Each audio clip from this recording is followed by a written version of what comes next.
Bom dia! Começamos agora a segunda edição do webinar Diplomacia em Debate, uma iniciativa da ADB Sindical com apoio da Empresa Oficina. Neste debate, vamos refletir sobre os desafios e oportunidades da diplomacia pós-pandemia. A atual crise mundial confirma a necessidade de se gerenciar a mudança do modo de vida habitual e de reerguer o mundo pós-pandemia. Entre as lições mais evidentes que a pandemia tem nos ensinado, está a da importância da cooperação entre os países em todas as áreas, educação, saúde, ciência, e a necessidade da reinvenção da diplomacia. E agora? Quais valores da diplomacia podem ajudar o mundo a se restabelecer? O que poderá mudar? Este será o debate de hoje, que promete ser riquíssimo. Eu sou Miriam Moura, jornalista, diretora de treinamentos e conteúdo da Empresa Oficina, professora do Instituto Rio Branco e vou mediar este debate. Aqui conosco estão o embaixador Marcos Caramuru, sócio e gestor da Quemo em Xangai e ex-embaixador do Brasil na China. Cristina Inoue, professora associada do Instituto de Relações Internacionais e pesquisadora sênior do Centro de Estudos Globais da Universidade de Brasília. E o deputado Marcel Van Hatten, especialista em relações internacionais. Gostaria de já agradecer a presença de todos que estão acompanhando ao vivo pelo Facebook da ADB Sindical. Lembrando que vocês podem participar do nosso debate enviando suas perguntas nos comentários. Selecionaremos as principais para os nossos especialistas responderem. Agora, vou pedir que cada participante faça suas considerações iniciais. Vamos começar com o embaixador Marcos Caramuru. Bom dia, Miriam. Bom dia, professora. Bom dia, deputado. Um prazer estar aqui com vocês, participar desse segundo debate da ADB Sindical. O tema é um tema que eu acho que desperta cada vez mais interesse entre os brasileiros e entre todos, não só entre aqueles que seguem política internacional, mas que seguem as próprias realidades e o impacto da pandemia.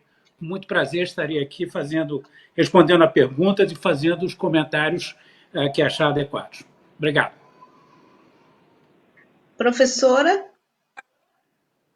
Agora a professora Cristina. Queria também cumprimentar a todos, cumprimentar o embaixador Marcos Caramuru, o deputado Marcel Van Hatten, Miriam, muito obrigada pelo convite da ADB Sindical. Eu acho que realmente esse é um momento muito importante, muito triste também. Eu confesso que para mim eu estou muito triste assim, esses últimos tempos, mas como toda crise traz desafios, também traz, acho que, possibilidades para se repensar várias coisas. Então, acho que vai ser muito um prazer, importante a gente debater, discutir nesse momento. Obrigada, professora. Deputado? Bom dia a todos. Miriam, professora Cristina, quero também saudar aqui o nosso embaixador Caramuru. Satisfação estar nesse debate e quero também lamentar a situação pela qual nós estamos passando agora, tanto por conta da crise na área da saúde, uma pandemia que não se via nessa proporção desde o início do século passado, como na área econômica, e que tem sérias implicações políticas já acontecendo em muitos países e também de relações internacionais. Então, certamente esse debate aqui vai buscar contribuir um pouco nessa discussão e tentar fazer das nossas relações internacionais algo menos traumático do que, pelo menos, é o que se parece desenhar nesse momento. Iniciando o debate, vamos falar com o embaixador Marcos Caramuru. Embaixador, o senhor é um profundo conhecedor da China, já foi embaixador da China, país que está em evidência durante a pandemia, já que o vírus teria partido de lá. E também em evidência nas relações bilaterais, com desentendimentos diplomáticos com os Estados Unidos e até com o Brasil. Estas instabilidades são corriqueiras em momentos de crise como esse, qual o principal desafio da diplomacia do Brasil neste cenário? Olha, eu acho que a grande questão que se coloca hoje é se o futuro da vida internacional será um futuro conflituoso ou se será um futuro cooperativo. Há bons sinais de um futuro cooperativo, como esse de um recente grupo de países, creio que são 50 países capitaneados pelo Canadá, no sentido de abrir um debate nas Nações Unidas, um debate universal sobre os temas que afetam todos os países e todas as pessoas nesse momento. Mas os sinais de um cenário conflituoso são mais fortes. A guerra verbal entre China e Estados Unidos está se ampliando, e a percepção que se tem é que, mesmo que as eleições nos Estados Unidos apontem na direção de um candidato democrata tendo sucesso, Joe Biden tendo sucesso, o que se sabe é que as divergências entre os Estados Unidos e a China continuarão. Eu acho que a grande dúvida é em que medida os democratas vão ou não dar mais suporte, dar mais importância aos debates multilaterais. Caso contrário, nós teremos um cenário em que as duas maiores economias estarão em conflito, países com maior influência no mundo hoje em dia, além de uma perda muito grande de força das organizações multilaterais e que reúnem todo o resto. Quais são os riscos de um conflito se acentuar? Ele entrar em temas mais delicados para a realidade chinesa, como Hong Kong, como a questão de Taiwan. Quais são os amortecedores, os negócios propriamente ditos, e sobretudo os negócios no campo financeiro, porque a China ainda tem muito a abrir no campo financeiro e os Estados Unidos têm muito interesse nesse campo financeiro. Mas a questão quais serão os grandes temas que aparecerão no mundo propriamente nesse momento? Eu acho que primeiro, e que serão desafios para a diplomacia brasileira, eu acho que primeiro o tema de uma nova pandemia. Ele vai estar no ar durante muito tempo e os países estarão refletindo sobre como se organizar em termos da produção de equipamentos, em termos de como organizar a vida urbana, como organizar as sociedades. Segundo, é que o mundo estará vivendo universalmente, talvez a China escape um pouco, mas os demais países não, uma grande crise econômico-financeira. E para os países de desenvolvimento será uma crise muito desafiadora, porque a tendência será desviar os recursos para financiar os déficits fiscais e as dívidas elevadas das economias mais desenvolvidas. Ou seja, esse vai ser um desafio importantíssimo para as diplomacias, para a diplomacia brasileira, para a diplomacia de uma maneira geral, mas para a diplomacia brasileira em particular. Nós somos um país grande, sempre tivemos uma atratividade para os capitais internacionais, mas nunca vivemos uma disputa, mesmo em 2008, em que os déficits em todo o mundo seriam tão elevados e as economias mais avançadas estariam passando por momentos tão críticos.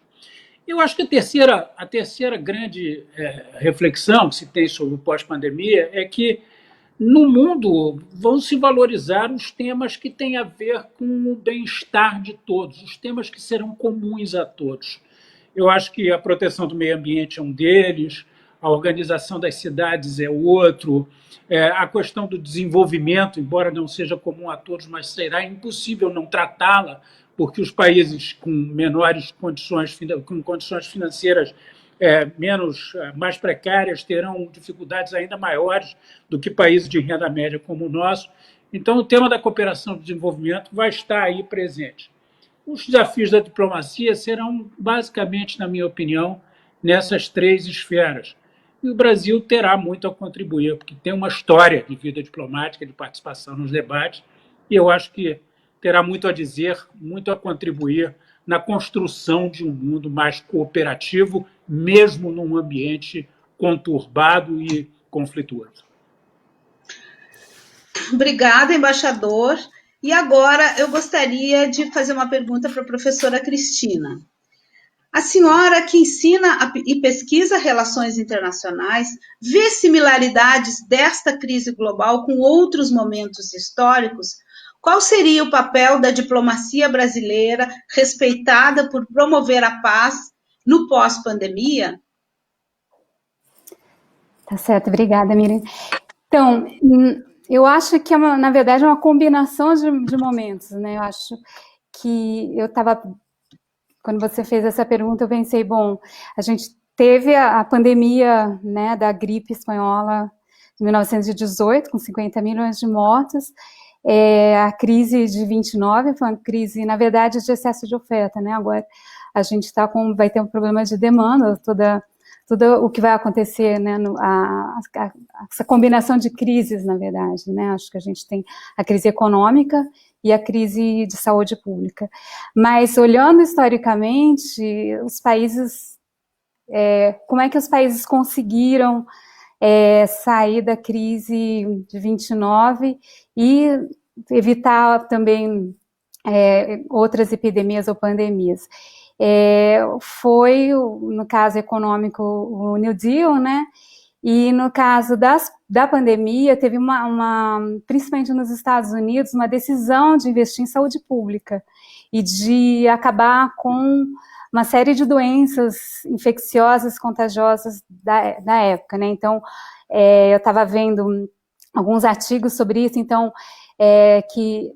tem uma manchete do New York Times de julho de 1930, em que eles celebram uma queda de 50% na taxa de mortalidade e também uma série de doenças, como a difteria, caindo em queda de 95%, measles, bom, enfim, sarampo, né? Então, uma série dessas doenças que foram eliminadas a partir do início do século XX. Então, o que eu também tenho lido sobre o pós-pandemia e como é que os países vão se comportar, seria justamente, vai haver uma mudança do capitalismo, né, assim, no sentido de um capitalismo em que o Estado tenha um papel um pouco maior, né, na área econômica e na área do bem-estar, como o embaixador disse, então, e no caso particular de saúde pública. E aí, qual é o papel da diplomacia, né? A gente tem que lembrar que a diplomacia é uma instituição da sociedade internacional, em que a diplomacia tem a função da comunicação, né? A função de representação e da própria construção e reprodução dessa sociedade internacional. No caso brasileiro, eu acho que o Brasil tem uma tradição diplomática tanto nas relações bilaterais como multilaterais. Então, bilaterais, eu acho a parte toda de cooperação técnica que o Brasil já tem, né? O Brasil tem começou uma tradição em cooperação, por exemplo, Sul-Sul, e o Brasil pode fortalecer o Sistema Único de Saúde, e nesse caso teria, sim, oferecer aos vizinhos know-how sobre o Sistema Único de Saúde, por exemplo. Como já aconteceu, né, alguns anos passados, aí, poucos anos.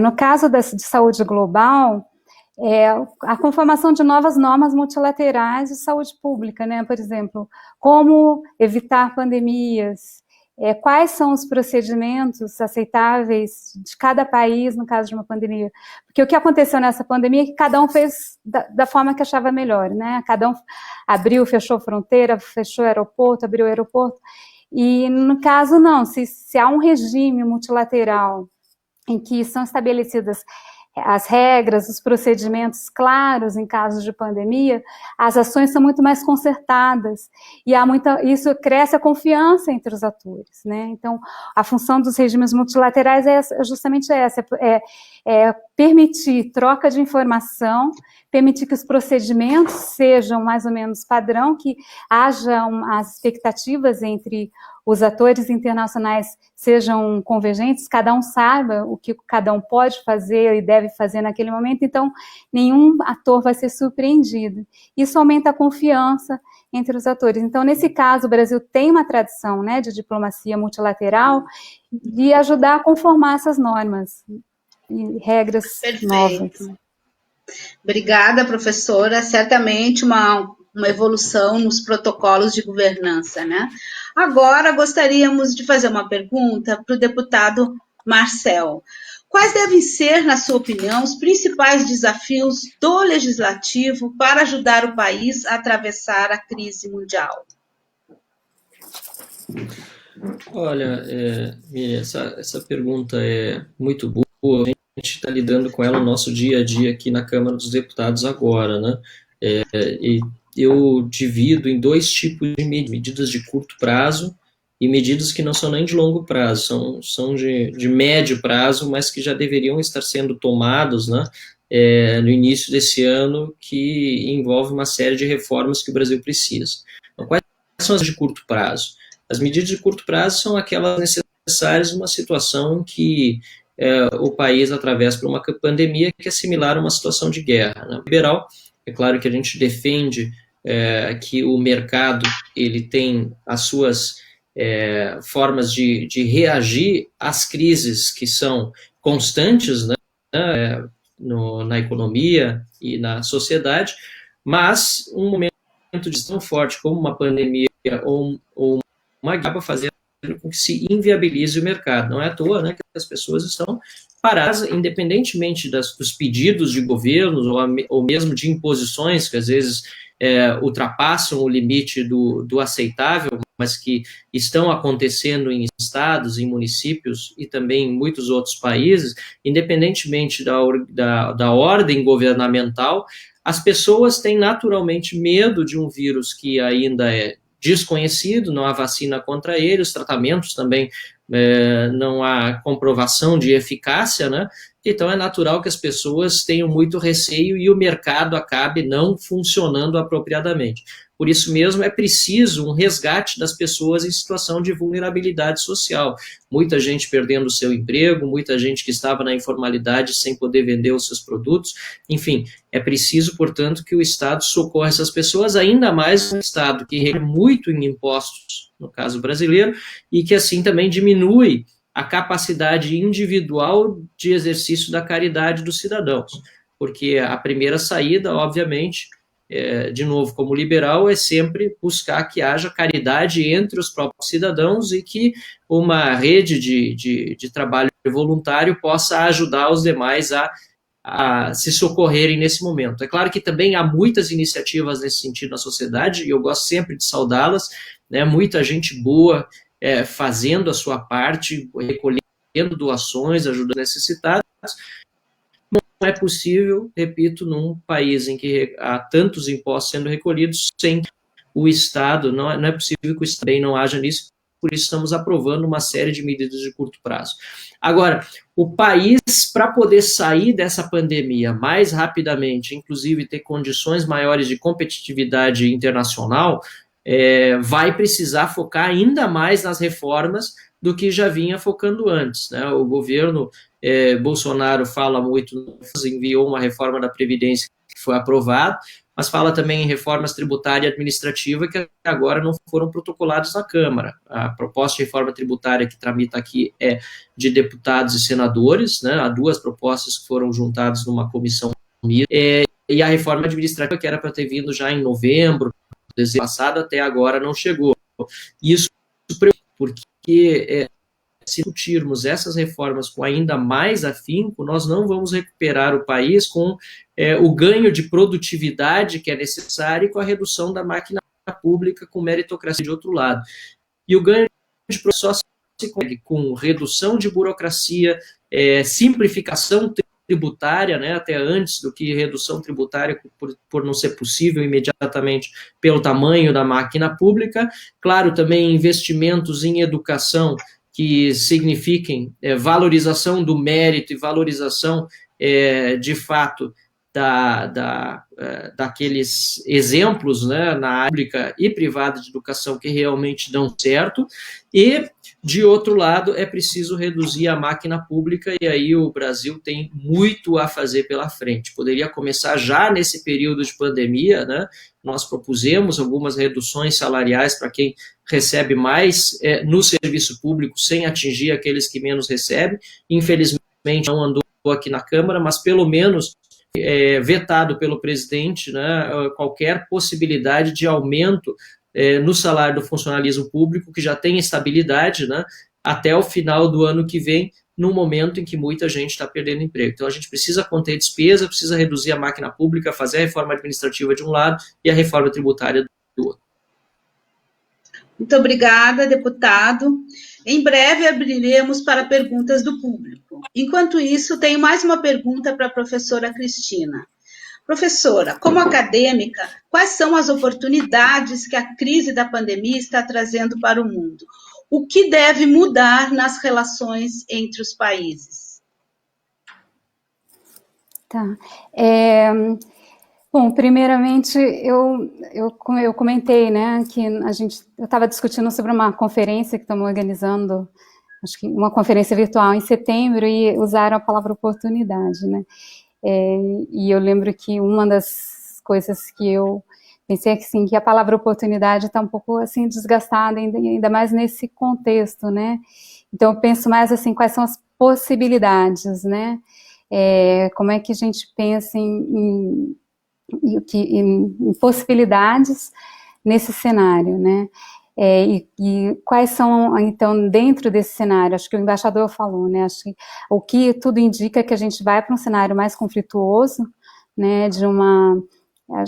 Alguns analistas têm dito que a gente já vive uma guerra fria, né, entre China e Estados Unidos, mas claramente a gente já está num sistema que é bipolar, né? Deixou de ser multipolar, unimultipolar. Então, é um sistema bipolar mais conflituoso, mas a gente tem que lembrar que todas as instituições multilaterais foram construídas num sistema bipolar, né, num sistema em que a gente estava em Guerra Fria. Então, nesse sentido, acho sim que é possível, né. Agora, o que eu posso falar do ponto de vista mais pessoal, assim, o que essa pandemia me tem feito refletir? Primeiramente, assim, um pouco essa questão da importância que tem a saúde como um bem público que é global, né, que não é só dos países. A importância de se repensar um pouco como os sistemas globais de saúde se conectam com os sistemas globais, por exemplo, de alimentação, né? Como é importante a gente pensar em termos de segurança alimentar e segurança e saúde pública, pensar como esses sistemas são conectados, como é importante, por exemplo, promover uma nova noção de saúde em que não seja só uma saúde para curar doenças, mas promover a saúde, e nesse sentido também promover a alimentação saudável, e tudo isso ligado a questão ambiental, né? Então, existem alguns analistas que falam de One Health, por exemplo, ou saúde planetária, em que a saúde é vista como uma dimensão da saúde humana, da saúde ambiental, e essas coisas são todas conectadas com a alimentação. Então, sistemas de saúde que promovam saúde, né? E não apenas curem doenças. E isso ligada com a alimentação saudável, que se liga com a questão ambiental. Uma das coisas que a pandemia ensinou, ou tem nos ensinado, é que várias doenças são zoonoses, né? No caso do Covid-19, sim. E isso é ligado à destruição de habitats, exploração de espécies selvagens, né? Wild animals. Então, como tudo isso, como as coisas estão muito conectadas, eu acho que a valorização de um pensamento que seja mais holístico, que consegue ligar uma série de dimensões da vida, né, e aí como repensar isso em termos de governança, é muito importante, né? Então, embora o cenário seja conflituoso, eu acho que os desafios trazem, sim, uma oportunidade de refletir, né? Essa possibilidade de refletir e se repensar novos sistemas. Eu tenho um centro em Houston, agora, bom, eu esqueci de onde é, mas que estuda a escola do futuro, que eles chamam, né? E falam muito em construção de cenários e que há várias formas de pensar cenários, né? A gente tem cenários de curto prazo, de médio prazo, longo prazo, e também vários tipos de pensamentos, né? Várias formas de analisar. Então, tem aquelas que tem a ver com o pensamento mais de médio prazo, como você conserta alguma coisa, mas também como você imagina futuros, né? Então, acho que a pandemia traz essa possibilidade de reimaginar nossos futuros, né? Que futuro que a gente quer para os brasileiros e para a humanidade. Perfeito, professora, obrigada. E agora nós temos uma pergunta para o embaixador Caramuru. Lilian Chagas pergunta: o senhor concorda que a China está mais assertiva na defesa dos seus interesses e valores, o que no jargão diplomático se chama wolf diplomacy?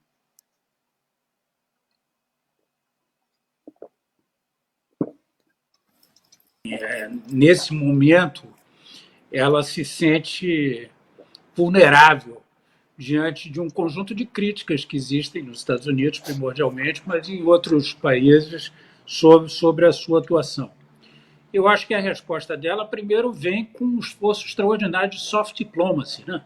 A China tem ajudado um número imenso de países a lidar com o coronavírus, né? Mandando equipamentos, mandando equipes médicas, fornecendo materiais, né? Na circunstância em que ela é a grande produtora de respiradores, por exemplo, no mundo, ela tem essa vantagem e exerce esse papel.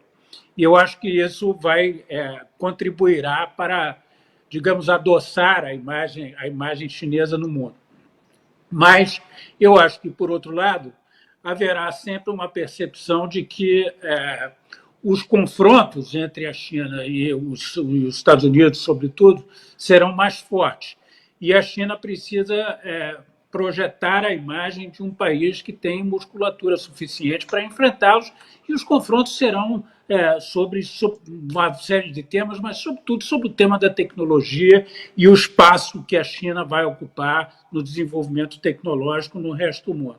Agora, concordo, sim, acho que a China está se tornando mais vocal, está se tornando mais peremptória, mais assim, enérgica nas respostas, e, ao mesmo tempo, está desenvolvendo um esforço de soft diplomacy muito interessante.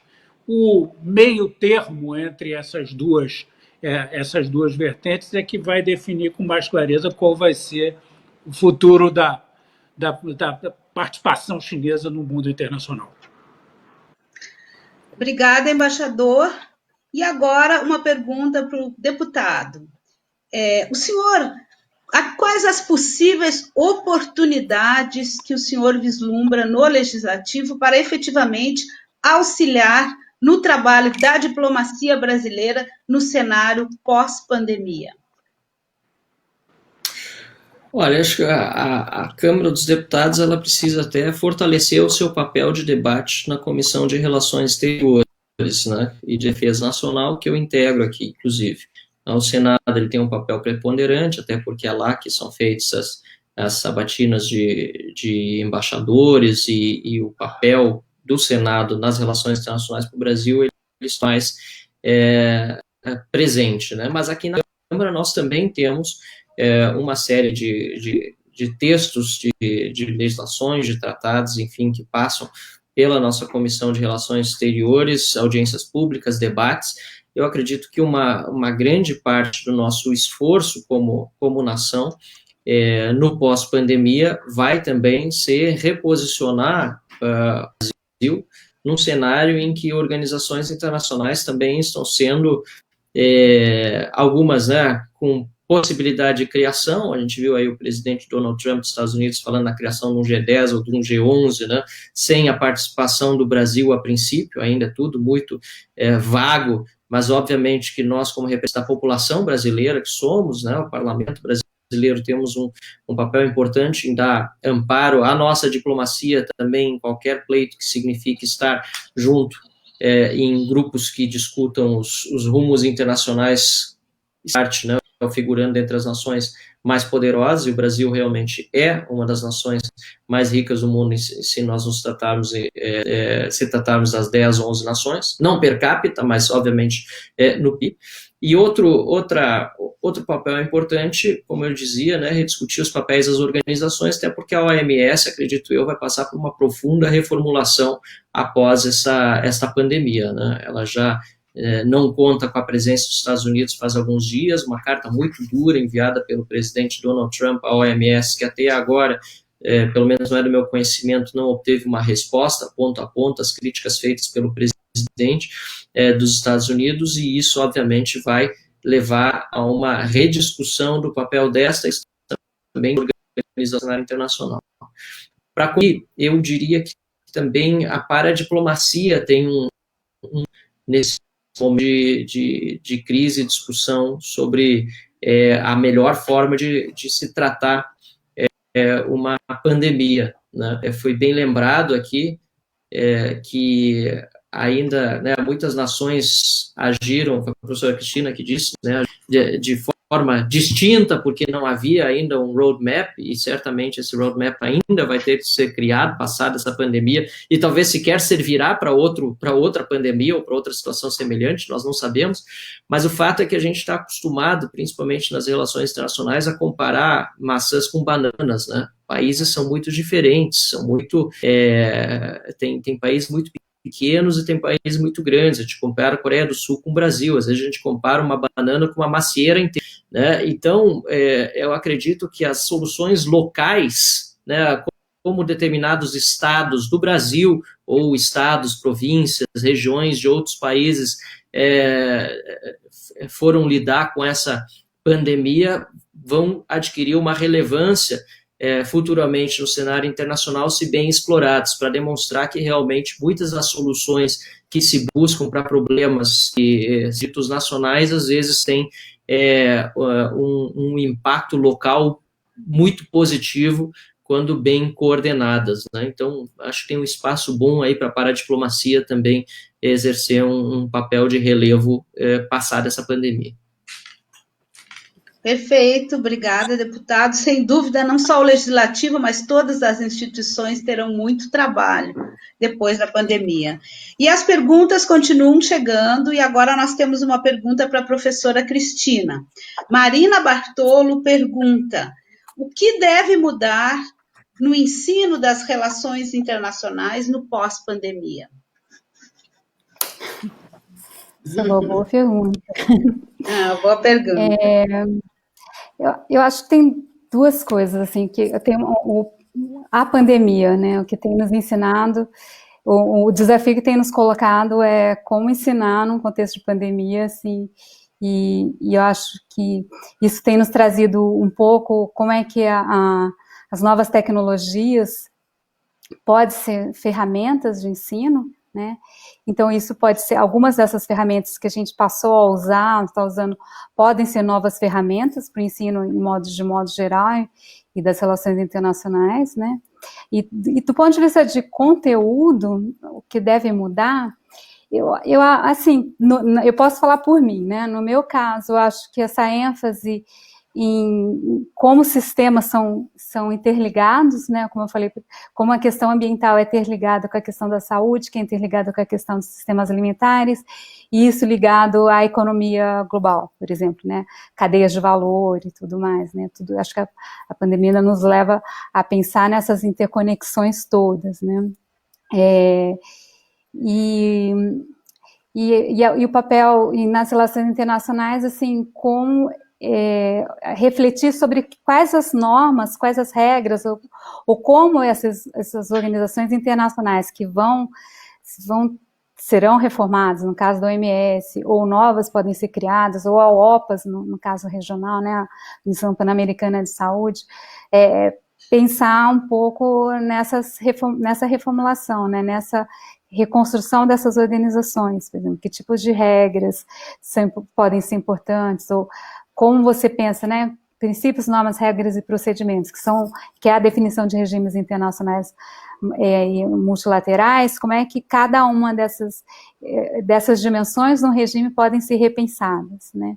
Eu acho que são coisas que podem vir na agenda de ensino das relações internacionais.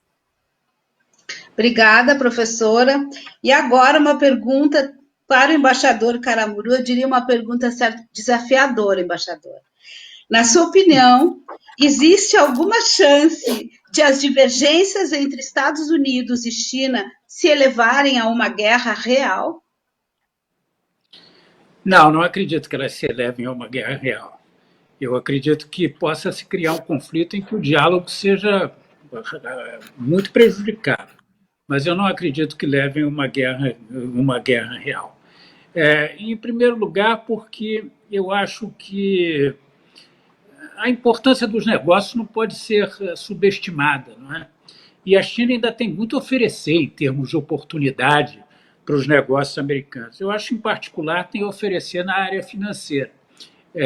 Eu vi que, durante a pandemia, por exemplo, o JP Morgan foi a primeira instituição financeira a ter um fundo mútuo na China em que ele tem 100% do capital. Mas, se você olhar, tem várias outras instituições financeiras que estão ansiosas para chegar ao mercado chinês e que já pediram autorização para estar lá. Fundos como esse Fidelity, BlackRock, enfim, instituições que não são pequenas, têm esse interesse lá. Então, as novas oportunidades são muito grandes. A segunda coisa é que eu acho que mesmo as empresas que já atuam conjuntamente, não será tão simples esse tão falado decoupling entre as duas economias. Né? Se você acompanhar os últimos informes aí da Câmara de Comércio China dos Estados Unidos, você vai ver que só em torno de 12% das empresas têm algum plano de se retirar da China, e mesmo assim esse plano já existia, ou seja, não foi provocado pela pandemia. Então, isso é um outro fator importante. O terceiro fator é que as duas economias estão muito ligadas, mas também, de alguma forma, as duas populações. Né? Quer dizer, o número de estudantes chineses que ainda vai aos Estados Unidos, e até mesmo em segundo grau, é muito grande. O sonho americano ainda na vida chinesa, né? A Disneylândia, que abriu agora uma unidade em Xangai, depois de ter uma em Hong Kong. Ou seja, existe uma interação muito mais profunda do que essa que a gente vê todos os dias quando avalia tão somente o debate, a guerra verbal que existe entre os dois países. Eu acho que, para a China, os temas que poderiam ser assim arriscados, como eu mencionei anteriormente, em termos de uma situação mais conflituosa, são mesmo Taiwan e Hong Kong. Mas você viu agora recentemente, por exemplo, Hong Kong. Né? A China tomou essa decisão de fazer uma nova lei de segurança para Hong Kong. Ainda não anunciou os termos da lei. Os Estados Unidos anunciaram que iam reagir de uma forma muito poderosa, prejudicando o sistema financeiro chinês, aprovando novas sanções, etc. No fundo, o que aconteceu foi que os Estados Unidos disseram Hong Kong, então, agora vai ser tratada como parte da China continental e vai perder as suas vantagens. E teve que fazer esse anúncio junto com o anúncio de retirada dos Estados Unidos da OMS para dar um pouco mais de substância aos anúncios. Ou seja, eu acho que a gente tem que descontar muito o que acontece na guerra verbal e entender que as duas nações têm interesses muito, muito fortes, muito, muito interligados aí em vários lados. E aceitar que pode haver uma situação mais difícil, mas eu não acredito que isso leve ao conflito. Se você olhar o último, historicamente, né, a transferência de poder do Reino Unido para os Estados Unidos, né, envolveu, de fato, 2 guerras mundiais e uma grande crise financeira. Foi um período muito doloroso para a humanidade. Eu acredito que agora nós estamos todos sentindo esse momento doloroso com a pandemia que afeta a todos e vamos sentir mais com a crise financeira mundial ou depressão financeira que virá depois da pandemia. Mas eu não acredito num problema, numa questão militar, até porque no mundo das armas atômicas, você imaginar um confronto militar entre 2 potências nuclearizadas seria uma destruição total. E eu acho que os países não cometeriam essa loucura. Muito obrigada, embaixador. E agora uma pergunta de Giovana Jardim para o deputado. Sem dúvida, esse momento pós-pandemia vai exigir de todos, políticos, autoridades, um preparo de entendimento, muita negociação. O senhor acredita que os governantes e políticos, em geral, estão preparados para essa nova realidade que vai exigir tanto de negociação e conversas? Olha, Giovana, eu gostaria que estivessem preparados para isso hoje já, porque, infelizmente, grande parte do problema no enfrentamento da pandemia está na falta de diálogo e de coordenação de esforços. E a gente pode ver isso de uma forma muito clara no Brasil, que é um país continental. Países menores, repito, né, que são muitas vezes usados como exemplo e que combateram bem a pandemia, né? A Coreia do Sul tem sido muito utilizada, né? Tem muito mais facilidades também pelo tamanho do seu território, a população até não é tão pequena, mas é mais fácil fazer testagem em massa, como foi feito lá pela identificação rápida do primeiro caso e assim por diante. No Brasil, nós, enfim, parece que a pandemia só pôde ser de fato problema para as autoridades depois do carnaval, como tudo no nosso país. Então, nós vimos uma despreocupação. Eu sei porque eu estive na China entre o dia 15 e 25 de janeiro deste ano, né, um evento familiar tinha lá, meu irmão se casou com uma chinesa e faz um ano e meio que mesmo fazer a comemoração com a em Xangai. E eu estive lá, gente, entre os dias 15 e 25, e no dia 23 foi quando o governo chinês decretou, né, o fechamento da província de Wuhan, né?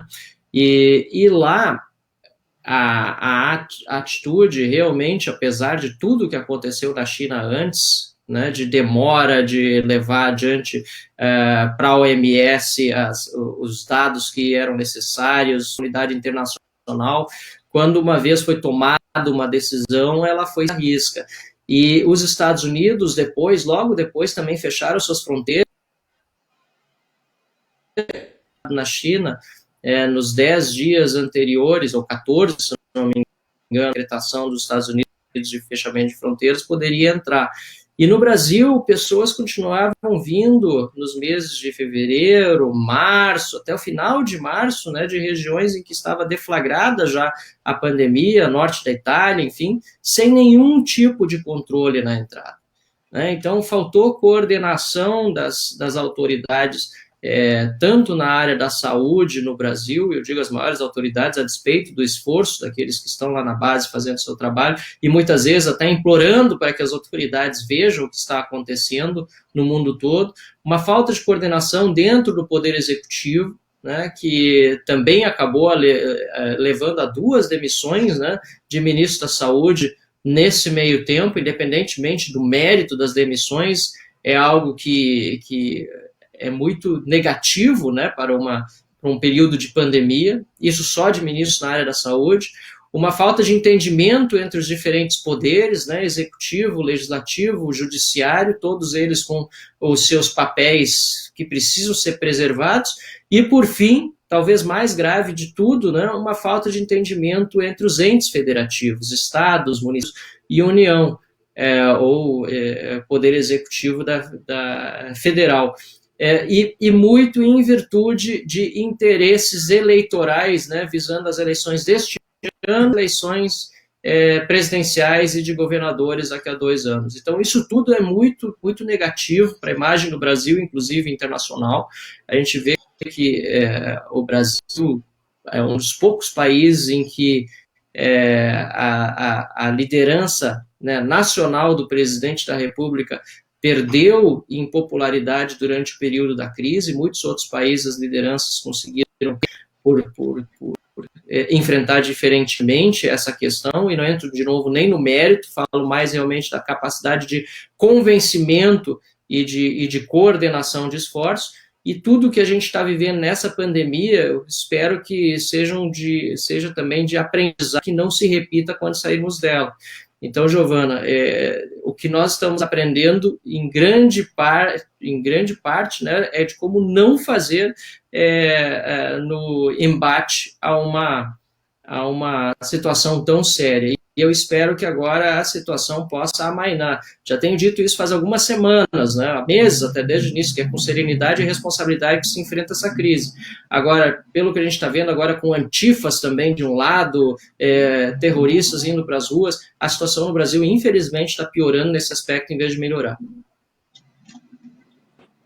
Obrigada, deputado, mas eu vou continuar com o senhor, que tem mais uma pergunta para o senhor. Opa. Quando deverá mudar a presidência da Comissão de Relações Exteriores e de Defesa Nacional da Câmara dos Deputados? Seu presidente, do ano passado, ofendeu a China, aliás, mais de uma vez. A mudança aconteceria neste ano, mas todas as comissões acabaram sendo suspensas, né? E o funcionamento da única comissão, ela acontece de forma remota, que é a Comissão de Combate à Covid, né? O plenário também está funcionando de forma remota. Quanto à postura do presidente Eduardo Bolsonaro, eu, inclusive, sou vice-presidente da Comissão de Relações Exteriores, então, obviamente, isso implica em que eu estou trabalhando aqui também na Câmara dos Deputados de forma a representar os interesses dos deputados brasileiros, independentemente de partido no cenário internacional. Quanto às palavras dele, em geral, a China ela sempre vai tentar desqualificar tipo de pronunciamento de deputados ou de autoridades em outros países que a desagradem como ofensas, né? Tem sido uma prática chinesa, da diplomacia chinesa, inclusive, e aqui no Brasil o embaixador chegou a se pronunciar pelo Twitter.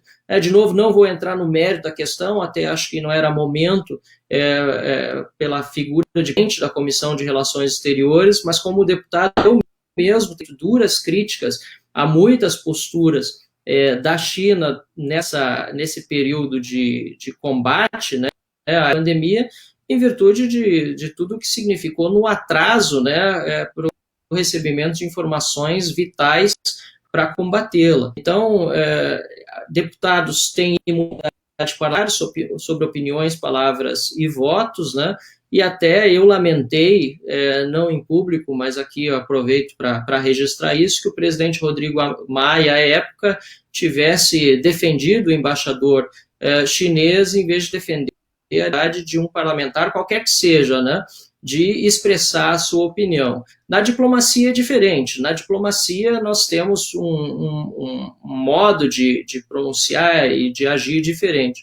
Já como parlamentares, nós temos uma imunidade sobre as nossas opiniões. A única consideração que eu poderia fazer é que na posição de presidente da Comissão de Relações Exteriores, talvez o deputado hoje atrás possa pensar que não fosse o momento adequado para fazer aquelas críticas pela posição que ele ocupa.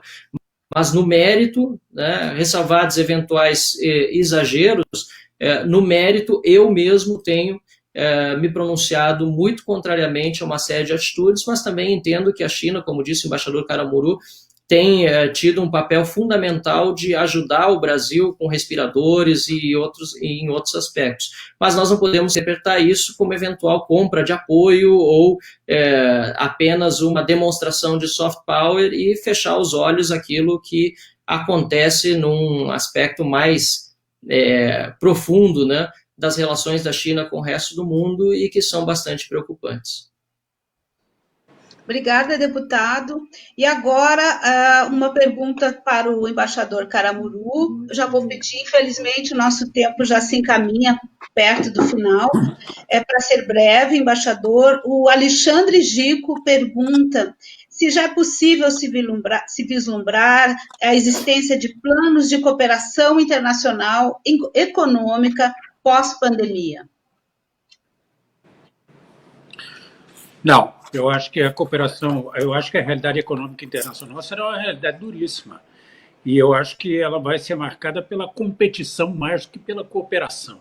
Porque o número de países que estarão enfrentando seus déficits fiscais e precisarão de recursos para manter o próprio setor público será muito grande. Além disso, o número de países que vai buscar investidores, empresas que possam fazer investimentos de longo prazo nas suas realidades também vai ser muito grande. Eu acho que não. E finalmente, eu acho que o esforço das instituições multilaterais agora está bastante prejudicado pela falta de diálogo. E vai estar prejudicado pelo fato de que o volume de recursos necessários será tão grande que, na verdade, a possibilidade de resposta via instituições multilaterais não será muito fácil. Então, eu não acredito. Eu acho que, ao contrário, não haverá propriamente um mundo cooperativo. Haverá um mundo competitivo para atração de recursos e para atração de investimentos. E aí serão mais bem-sucedidos aqueles países que tiverem estratégias mais claras sobre como lidar com a sua realidade econômica e projetos mais convincentes para aqueles que operam os recursos da economia. Obrigada, embaixador. O papo está muito rico, mas a gente precisa se encaminhar para o encerramento. Ainda não vamos encerrar. Esse webinar que debate a diplomacia no pós-pandemia, desafios e oportunidades. Se você gostou desse debate, prepare-se, pois na próxima terça-feira tem mais. Acompanhe nas redes sociais da ADB. E agora, embaixador, o senhor gostaria de pedir para o senhor fazer um apontamento final desse debate tão rico. Eu vou um comentário final aqui sobre a diplomacia propriamente, porque nós estamos lidando aqui com uma associação de diplomatas, né? Os desafios para os diplomatas serão muito grandes, porque, de um lado, nós vamos ter menos conexão direta entre as pessoas, porque as viagens serão mais difíceis, mais caras, pelo menos por algum tempo, eu acho que viajar vai ser um esforço mais difícil. Mas, ao mesmo tempo, os webinars estarão presentes e os contatos via webinar, essas videoconferências estarão mais presentes. E a diplomacia vai estar no meio, presente em vários países, não necessariamente participando de todas as webinars. Então, terá um desafio para o diplomata. Esse desafio vai ter que ser cumprido, vai ter que ser enfrentado de várias formas. Primeiro, vai ser necessário que os diplomatas possam se inserir mais diretamente nas estratégias e na estratégia econômica brasileira. E eu acho que se o que se fazia até então era abrir espaço para que nós pudéssemos ter delegações ou conferências e coisa e tal, agora vai ser um trabalho mais rigoroso, de compreensão da realidade brasileira e de projeção dessa realidade em busca de oportunidades. Segundo, eu acho que vai ter que ter uma grande atenção da diplomacia sobre os temas que têm um impacto sobre a vida das pessoas. E aí vão da educação, à saúde, que já foram amplamente mencionados aqui, inclusive da tecnologia, porque eu acho que o recurso à tecnologia será mais forte depois dessa pandemia. Então, a atenção dos diplomatas para esses temas muito específicos e muito das realidades muito internas dos países terá que ser maior, e isso também vai ser um desafio para os diplomatas. Terceiro, eu acho que nós vamos ter que efetivamente pensar num esforço de imagem, não, sobretudo pelo fato de que nós vamos ser um dos países mais afetados pela pandemia em matéria de número de mortes, e que e também seremos talvez o primeiro país em que a pandemia mostrou o seu impacto sobre a vida de populações mais pobres e mais carentes. Ou seja, a imagem que inevitavelmente nós projetaremos, não estou mencionando aqui o governo nem as atitudes, mas a realidade em si projetará, será uma imagem dura. E eu acho que caberá aos diplomatas, então, buscar entender essa realidade, aliviar a imagem brasileira sobre os países, voltar a projetar a imagem do país que nós somos, de um país que, no fundo, é um país alegre, é um país que tem na alegria um dos seus ativos mais importantes, um país que tem uma preocupação com os temas que têm a ver com a vida da sociedade e das pessoas, e uma economia relevante, que tem um papel ainda a desempenhar na atração de investimentos e na cooperação com os países de menor desenvolvimento relativo. Muito obrigada, embaixador, por compartilhar aqui sua brilhante riqueza e experiência. E agora, professora Cristina, a senhora gostaria de fazer seus apontamentos finais? Certo. Antes de tudo, eu queria agradecer pelo debate, por essa oportunidade. Eu concordo com as palavras do embaixador, acho que a gente vai ter um mundo duro, assim, pela frente. E queria lembrar, assim, bom, quais são a diplomacia enquanto instituição da sociedade internacional. Tem justamente quais são os papéis, Ela tem um papel de representação, ou seja, representar o país, de comunicar e de mediar o pacto universal, Então, o interesse nacional com o eu, com o nós, o nosso. Assim. Eu acho que nesse sentido a diplomacia brasileira tem aí uma história, tem um capital social, um profissionalismo que pode ajudar muito, o Brasil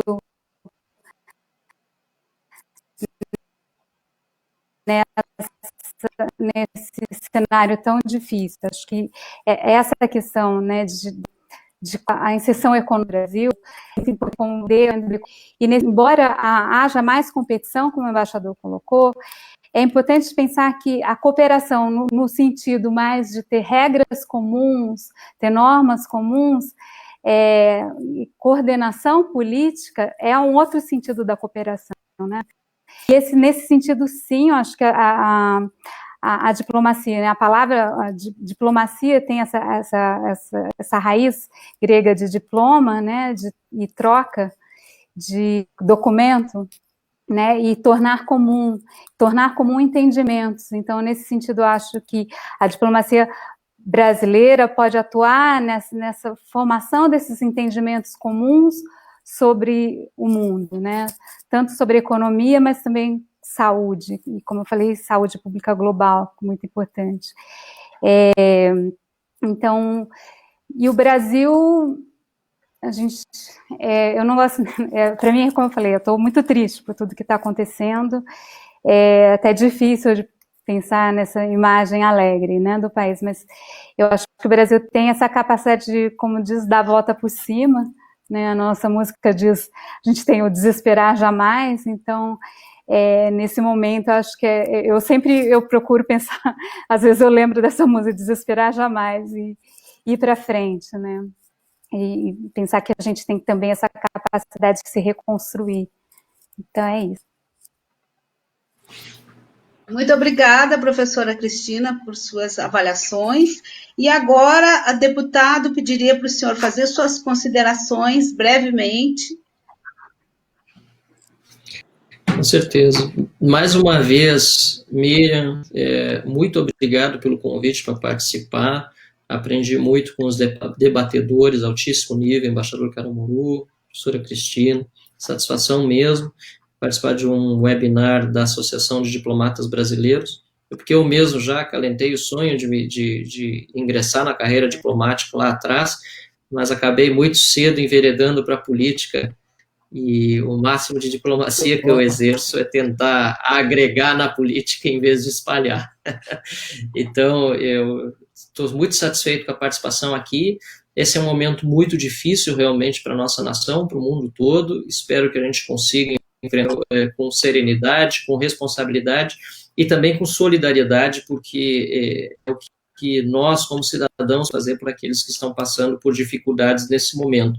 Acho que todos nós podemos dar um pouquinho da gente, por quem mais precisa, tanta gente aí perdendo seu sustento, né, e por, enfim, basicamente por algo que ninguém esperava. E nós vamos ter uma grande evolução na tecnologia daqui para frente. Foi bem lembrado, né, pelo embaixador, isso vale para a diplomacia, vale para a política. Eu li algumas reportagens aí falando em avanço de 5 anos em apenas 5 meses na área tecnológica, acostumando a né? Mas mesmo assim isso não vai substituir nunca o contato físico. Eu não acredito muito nessa história de novo normal. Tem coisas que vão mudar de fato, mas o contato físico, a conversa, o diálogo presencial vai continuar sendo relevante. Para encerrar, eu quero deixar um abraço para Paulo Roberto de Almeida. Eu vi que foi ele que mandou a pergunta aí sobre a Crelem, e talvez deixar mais clara a resposta. Não houve instalação de nenhuma nova comissão, então por isso que não houve mudança em presidências de nenhuma comissão esse ano. Ainda está sendo debatido isso na Câmara como conceito, né, mas quero deixar um abraço para ele, minha admiração também, o Paulo Roberto de Almeida, que inclusive escreveu uma introdução dos capítulos do meu livro. Muito obrigado de novo e um bom dia a todos que estão acompanhando esse webinar também pela internet, os que vão assistir depois. Então, obrigada ao embaixador, à professora Cristina, ao deputado que tão brilhantemente aceitaram o convite para esse debate tão rico. Obrigado a todos que acompanharam e, para encerrar, vamos exibir um vídeo da ADB sobre o orgulho de ser diplomata e de servir ao Brasil. Um abraço a todos e até a próxima terça.